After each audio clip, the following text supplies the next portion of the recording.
지금 이 순간 여러분이 가장 신뢰하는 사람이 가장 큰 비밀을 감추고 있다면 어떨까요? 오랜 세월을 함께한 배우자, 늙어갈수록 서로에게 의지하며 살아가야 할 그 사람이 다른 누군가와 은밀하게 마음을 나누고 있다면 그 배신 앞에서 여러분은 어떤 감정을 느끼시겠습니까? 아마도 이렇게 말씀하실 겁니다. 설마, 우리 나이에 무슨 불륜이야? 그럴 나이도 아니고, 그럴 체력도 아니야. 하지만 여러분, 안타깝게도 통계와 상담 사례는 말합니다. 오히려 불륜이 가장 많이 시작되는 시점은 50대 이후라고요.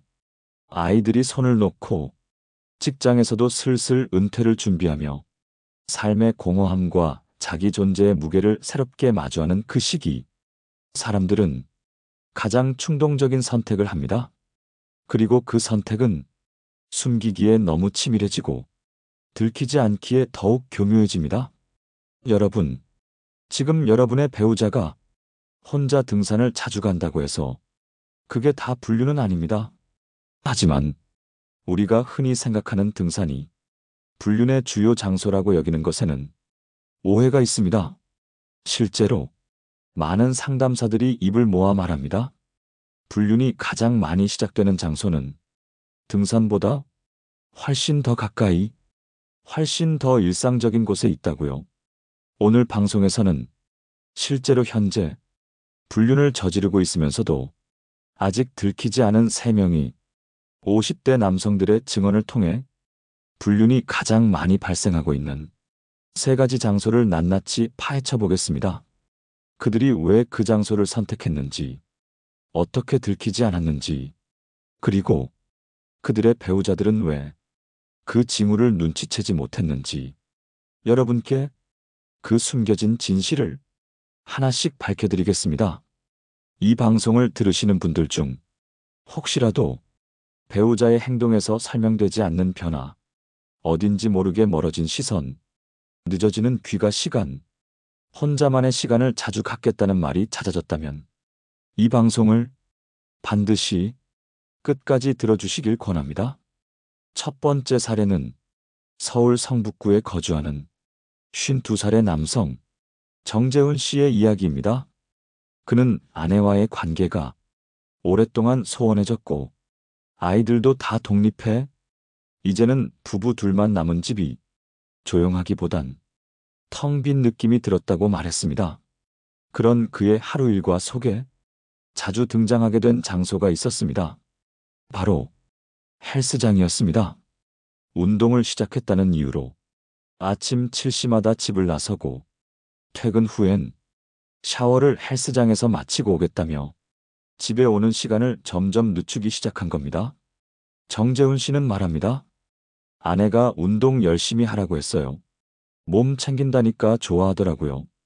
근데 그게 꼭 운동만 한다는 뜻은 아니잖아요. 여러분, 여기서 중요한 건 그가 말한 꼭 운동만 한다는 뜻은 아니다라는 말입니다. 헬스장은 몸을 만들기 위한 공간이지만 그 속에는 또 다른 만남의 가능성, 매일 반복되는 동선 속에서의 친근감, 땀과 채취로 연결되는 이상한 유대감이 생길 수 있는 곳이기도 합니다. 헬스장에서의 불륜은 눈에 띄지 않습니다. 왜냐하면 변명거리가 너무 많기 때문입니다. 운동 때문에 늦었어. 사우나에서 씻고 오느라, 헬스 트레이너랑 상담하느라 그 모든 말들은 부정하기 힘든 이유가 되며 의심을 피할 수 있는 완벽한 알리바이가 되어버립니다. 정재훈 씨는 자신보다 8살 어린 여성 회원과 운동 후 커피를 마시게 되었고 그것이 2년 넘는 관계로 이어졌다고 고백했습니다. 그의 아내는 아직 이 사실을 모릅니다. 여러분, 헬스장이 그저 건강을 챙기기 위한 공간이라 믿으셨다면 지금부터라도 배우자의 헬스장 출입 시간, 집에 돌아오는 시간, 샤워를 하고 오는 습관의 변화까지 조용히 살펴보시길 바랍니다. 철학자 쇼펜하우어는 말했습니다. 사람은 감추려는 것을 통해 진짜 모습을 드러낸다.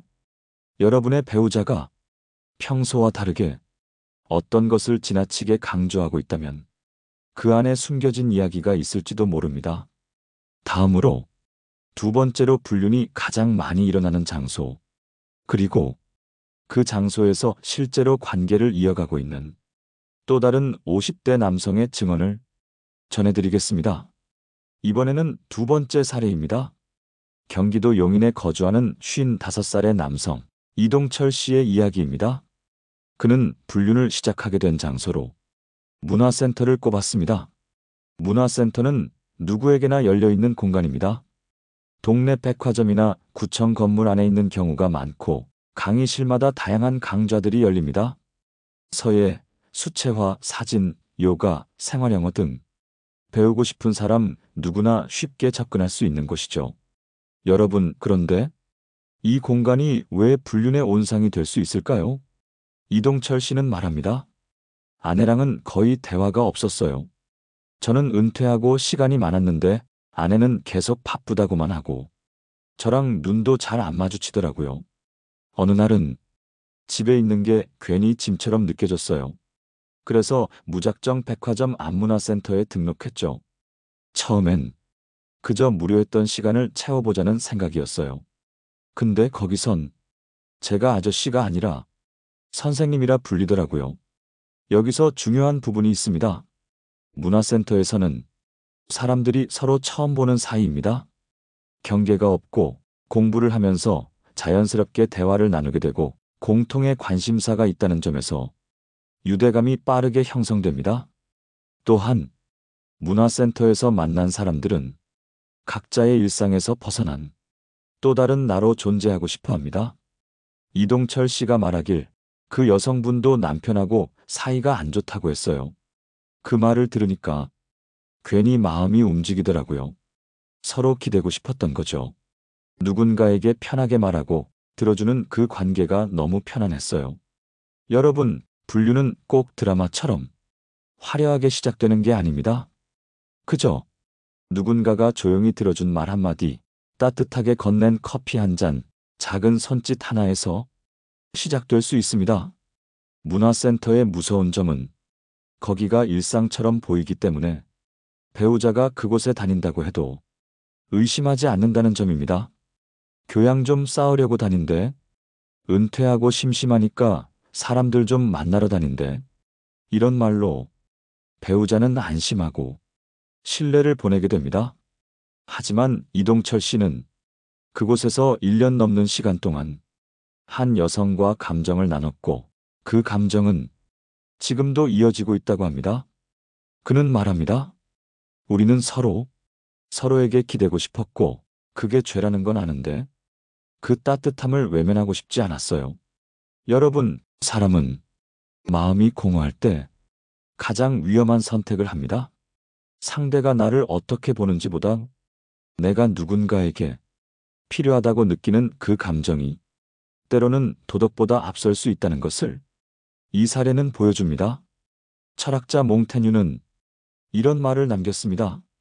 우리는 이성으로 사는 존재가 아니라 정당화된 감정으로 사는 존재다. 배우자가 문화센터에 다닌다고 할 때 여러분은 어떤 감정을 느끼셨나요? 무심코 지나친 부분이 있다면 지금부터라도 그 시간표를 함께 들여다보는 것도 하나의 방법일 수 있습니다. 다음으로 세 번째로 불륜이 가장 많이 발생하는 놀라운 장소와 그곳에서 현재 관계를 유지하고 있는 한 남성의 충격적인 증언을 전해드리겠습니다. 이번에는 세 번째 장소이자 가장 많은 분들이 예상하지 못한 곳입니다. 서울 서초구에 사는 56살의 남성 김성태 씨는 아직도 아내 몰래 그 관계를 이어가고 있습니다. 그가 불륜을 시작하게 된 장소는 놀랍게도 자원봉사센터였습니다. 여러분, 자원봉사라고 하면 누구나 따뜻한 마음, 선한 뜻을 떠올립니다. 누군가를 돕는다는 이유로 배우자 역시 별다른 의심 없이 응원해주는 경우가 많습니다. 당신 참 착하네. 좋은 일 하러 간다니까 보기 좋아. 하지만 그 틈을 비집고 감정이 싹 튼다면 그건 누구도 예상하지 못한 가장 은밀한 불륜의 씨앗이 됩니다. 김성태 씨는 퇴직 후 시간이 남는 것이 불편했다고 말했습니다. 일을 할 땐 매일 누군가와 통화하고 만나고 보고를 주고받는 일이 일상이었는데 퇴직 후에는 하루 종일 아내와 단둘이 있는 시간도 버거웠고 전화 한 통, 문자 한 줄, 자신을 찾는 이가 없다는 현실이 자존감을 무너뜨렸다고 했습니다.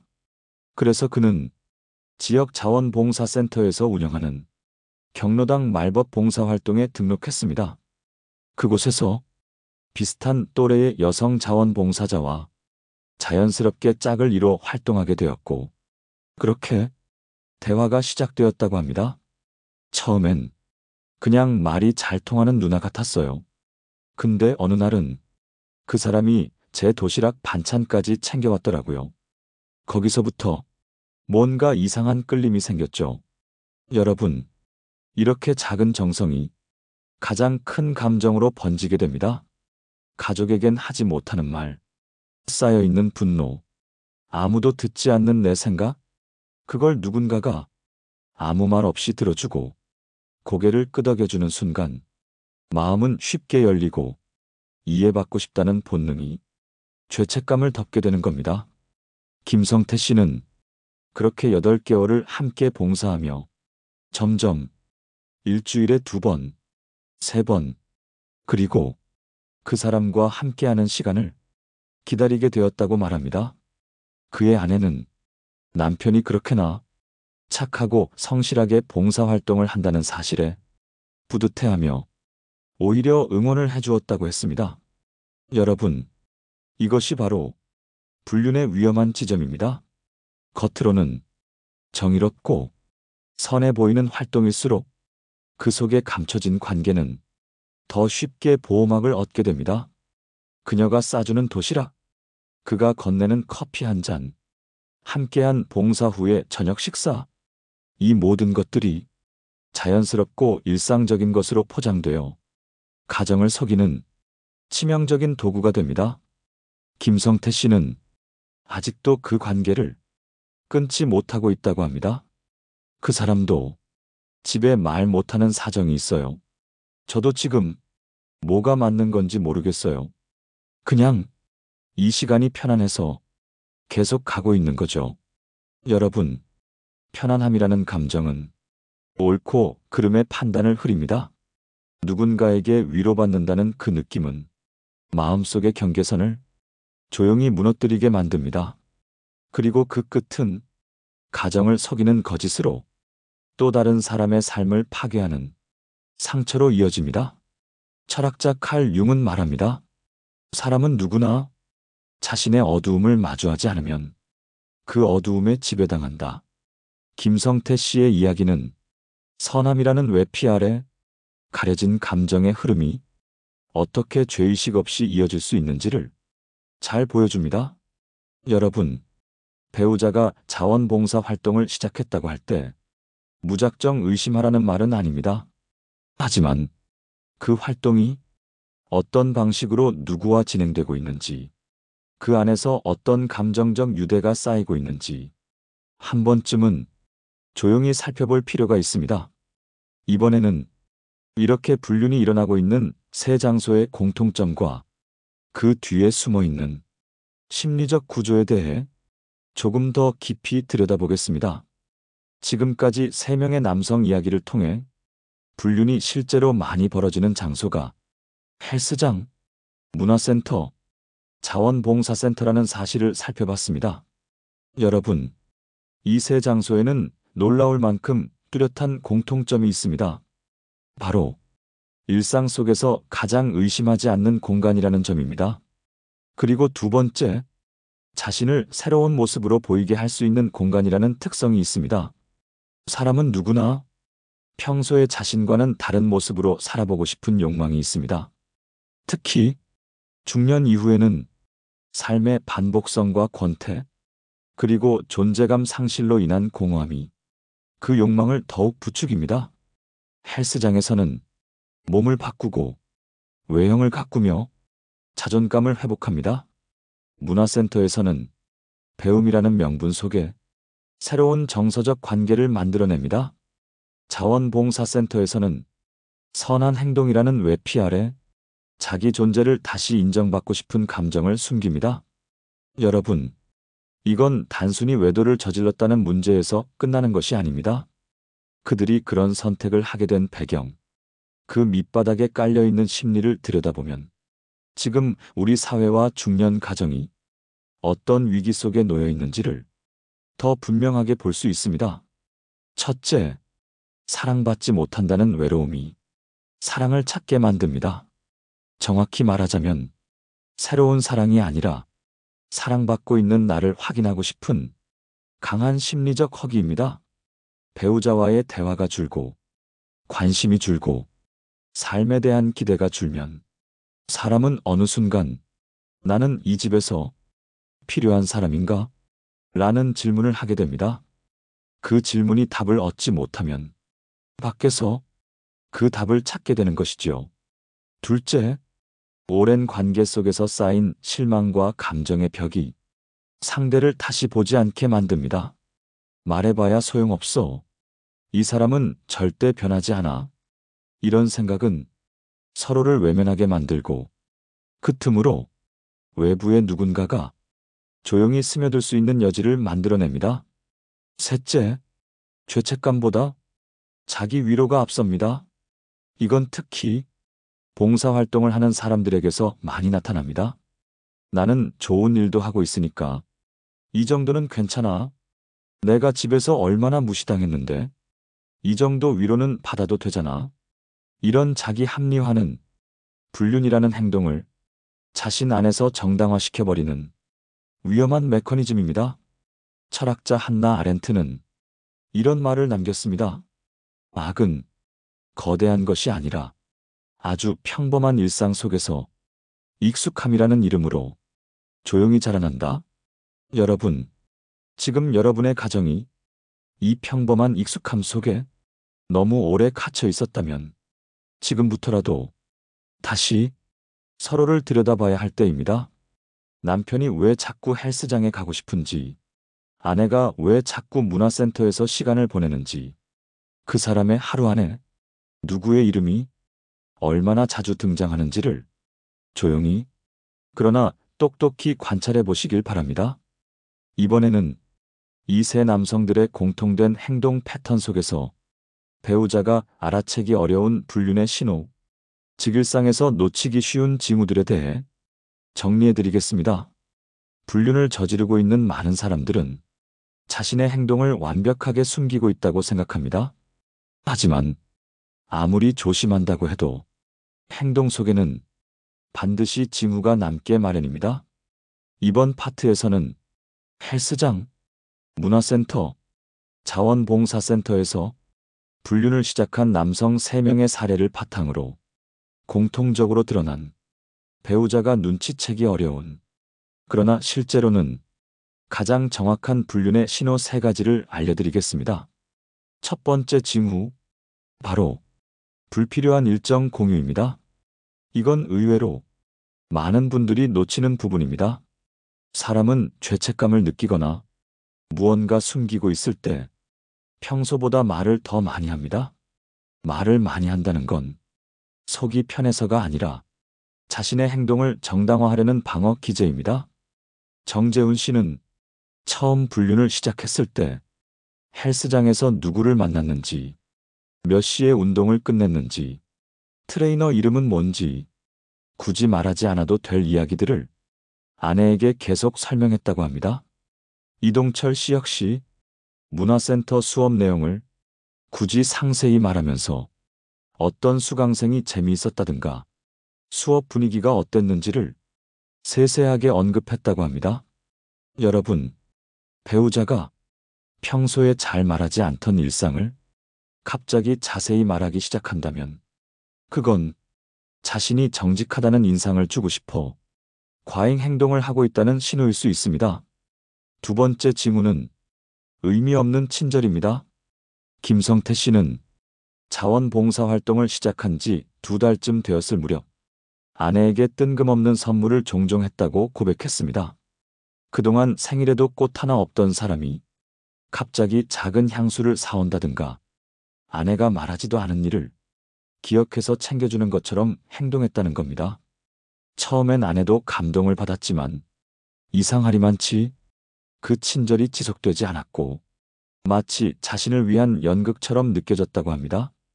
여러분, 죄책감은 사람을 일시적으로 지나치게 부드럽게 만듭니다. 평소와 다른 태도, 불필요한 친절, 과도한 사과, 이 모든 것들은 속에 무언가를 감추고 있다는 심리적 흔적일 수 있습니다. 세 번째 징후는 감정의 회피입니다. 불륜을 하고 있는 사람은 집에 오면 말수가 줄어들고 감정 표현이 급격히 줄어듭니다.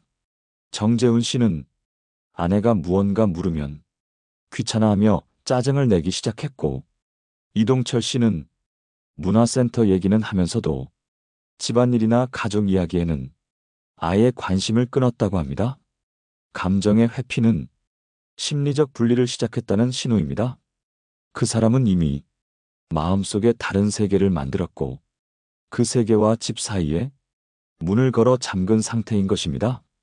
여러분, 이 세 가지 징후는 하나만 있어도 의심이 필요하고 두 가지가 겹친다면 조용히 대화를 시작할 준비를 해야 하며 세 가지가 모두 나타난다면 그건 이미 감정적으로 상대가 집 밖에 누군가에게 마음을 주고 있을 확률이 높습니다. 철학자 스피노자는 말합니다. 사람은 마음을 감출 수는 있어도 그 마음의 궤적은 일상에서 드러나기 마련이다. 여러분, 눈으로 보이는 변화보다 느껴지는 분위기의 변화를 더 섬세하게 느껴보셔야 합니다. 그가 요즘 어떤 표정으로 식탁에 앉는지, 어떤 목소리로 인사를 하는지, 어디서부터 대화가 끊겼는지를 그 작은 단서들 안에 진실이 숨어 있습니다. 이번에는 그렇다면 이러한 징후를 발견했을 때 대지를 하기보다는 지혜롭게 마음의 중심을 잡고 어떻게 대처해야 하는지 현명한 대응 전략에 대해 나눠드리겠습니다. 이제는 여러분이 그 미세한 신호들을 알아차렸을 때 어떻게 행동해야 하는지에 대해 구체적으로 이야기해 보겠습니다.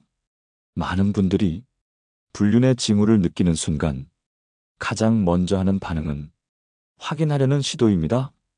배우자의 휴대폰을 몰래 보거나 차의 위치 추적기를 설치하고 때론 친구를 시켜 뒤를 밟는 극단적인 행동에까지 이릅니다. 하지만 여러분, 그 순간의 충격과 배신감은 이해되지만 감정적인 대질은 대부분의 경우 상대를 더 교묘하게 만들고 오히려 가정을 더 빠르게 붕괴시키는 원인이 됩니다. 이럴 때 가장 먼저 필요한 건 감정을 다스리고 상황을 파악할 수 있는 나로 자신을 준비시키는 일입니다. 첫 번째 대처는 내 감정의 정리입니다. 어떤 의심도 내가 무너져 있으면 제대로 대응할 수 없습니다. 가슴이 뜨거워질수록 머리는 차가워져야 한다는 말이 있습니다. 한숨이 나고 눈물이 앞을 가려도 그 모든 감정을 그대로 느낀 다음 차분하게 정리하는 시간이 필요합니다. 이때 가장 효과적인 방법 중 하나는 감정을 글로 적는 것입니다. 그 사람이 언제 달라졌는지, 무슨 말을 했는지, 내가 어떤 기분이었는지, 사실과 느낌을 구분해서 하루하루 정리해 보세요. 이 기록은 향후 여러분이 스스로에게 확신을 줄 수 있는 가장 강력한 도구가 됩니다. 두 번째 대처는 상대의 일상을 가볍게 묻는 일입니다. 이건 결코 취조하듯 묻는 것이 아닙니다. 요즘 문화센터에서 재미있는 일 있었어? 헬스장 트레이너랑은 잘 맞아? 이렇게 감정을 섞지 않고 자연스럽게 일상 대화처럼 말을 걸어보세요. 배우자가 죄책감이 있다면 그 말에 긴장하거나 당황할 수 있습니다. 거기서 드러나는 미세한 변화가 여러분에게 다음 행동의 실마리를 줄 것입니다. 세 번째 대처는 나 자신의 일상 되찾기입니다. 이 부분은 불륜에 대한 대응이 아니라 그 이후 여러분이 무너지지 않도록 자존을 지키는 준비입니다. 누군가를 감시하느라 내 하루가 사라지면 그건 그 사람의 실수에 내 인생까지 묶여버리는 결과가 됩니다. 불안한 감정이 커질수록 나만의 루틴을 만들어 보세요. 아침에 일어나는 시간, 간단한 산책, 좋아하는 책 한 장, 하루 한 끼는 나를 위한 정성스러운 식사. 이런 작은 행동들이 무너질 뻔한 여러분을 다시 일으켜 세우는 기둥이 됩니다. 네 번째 대처는 대화를 준비하는 시점입니다. 직접적으로 묻고 싶을 때가 올 것입니다. 하지만 여러분, 그 순간엔 반드시 정확한 질문만을 준비해야 합니다. 막연한 감정이 아니라 명확한 사실을 토대로 해야 상대는 회피하지 못합니다. 그리고 그 질문에는 분노가 아니라 단호한 정서가 깔려 있어야 합니다. 예를 들면 이런 식입니다. 요즘 당신이 나와 눈을 잘 안 마주치고 말을 짧게 한다는 걸 느끼고 있어. 혹시 우리 사이에 내가 모르는 이야기가 있다면 지금은 말해줘야 할 때야. 이런 대화는 그 사람이 스스로 양심의 문을 열게 만드는 가장 단단한 열쇠가 됩니다. 철학자 에리히 프롬은 사랑이란 감정은 감시가 아니라 존중과 관심으로 완성된다 고 말했습니다. 여러분, 불륜을 의심하고도 자신을 잃지 않기란 정말 어려운 일입니다. 하지만 그 어려운 순간을 잘 넘긴 분들일수록 결국 자신의 삶을 지키는 데 성공합니다.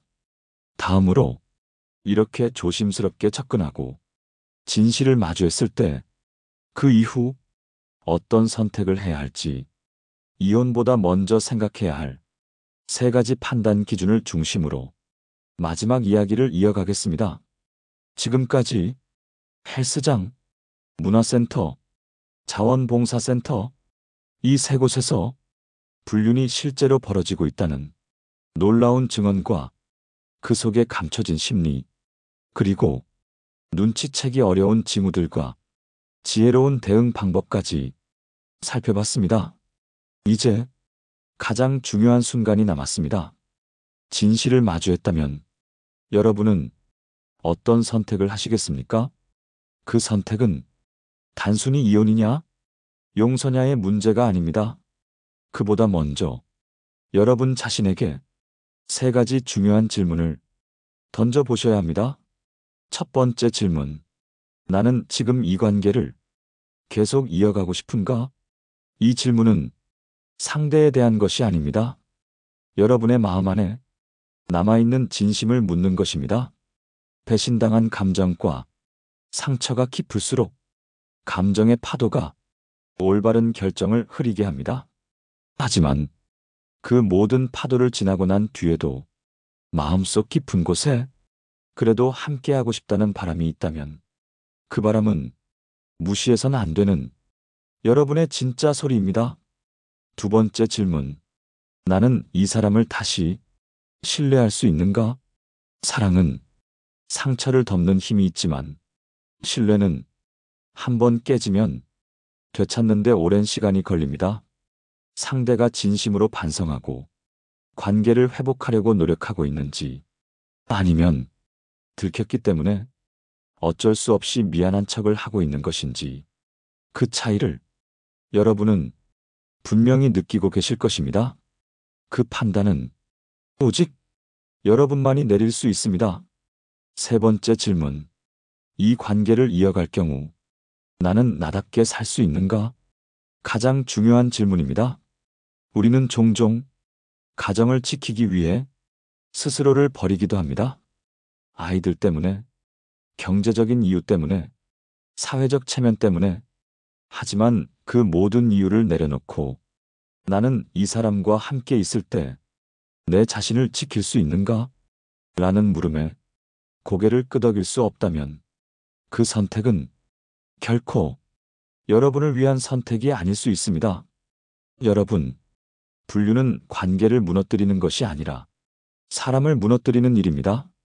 그러니 그 일을 겪은 후의 선택은 오직 여러분의 존엄, 여러분의 자존감, 그리고 여러분의 다시 시작할 권리를 중심에 두고 결정하셔야 합니다.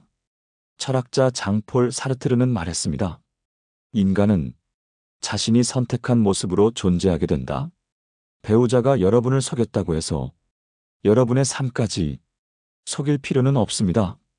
어떤 선택을 하시든 그것은 여러분의 품격과 중심을 지켜가는 길이어야 합니다. 오늘의 방송이 여러분께 조금이라도 따뜻한 위로, 그리고 현명한 판단의 실마리가 되었기를 바랍니다. 여러분의 경험이나 생각이 있다면 댓글로 나눠주세요. 여러분의 이야기가 또 다른 누군가에게 큰 도움이 될 수 있습니다. 좋아요와 구독은 이 채널이 더 깊고 진실한 이야기를 계속 전할 수 있도록 도움을 줍니다. 오늘도 용기 내어 듣고 마음을 열어주신 여러분께 진심으로 고맙습니다.